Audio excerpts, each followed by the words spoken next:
அகர முதல எழுத்தெல்லாம் ஆதி பகவன் முதற்றே உலகு. எழுத்துகளுக்கான முதன்மை ஒளியே அகரம். உயிர்களுக்கான முதன்மையே கடவுள். கற்றதனால் ஆய பயனென்கொல் வாளறிவன் நற்றால் தொழாஅர் எனின். அறிவிற் சிறந்த இறைவனை வணங்காத படிப்பை படித்திருந்தும் பயனென்ன?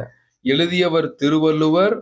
புத்தகம் திருக்குறள். மொத்தம் 133 அதிகாரம் இருக்கு. நம்ம பார்க்கிறது கடவுள் வாழ்த்து முதல் அதிகாரம். 1330 குறள் திருக்குறளில் உண்டு. குரூப் 2, குரூப் 4, எஸ்ஐ, டிஎன்பிஎஸ்சி மற்ற எக்ஸாம் படிக்கிறவங்களுக்கு ரொம்ப முக்கியம். தயவு செஞ்சு தெரிஞ்சுக்குங்க. டெய்லியும் 2 குறள் வரும். சப்ஸ்கிரைப் பண்ணா உங்களுக்கு டெய்லி 2 குறள் ரொம்ப எளிமையாக வரும். தேங்க்யூ.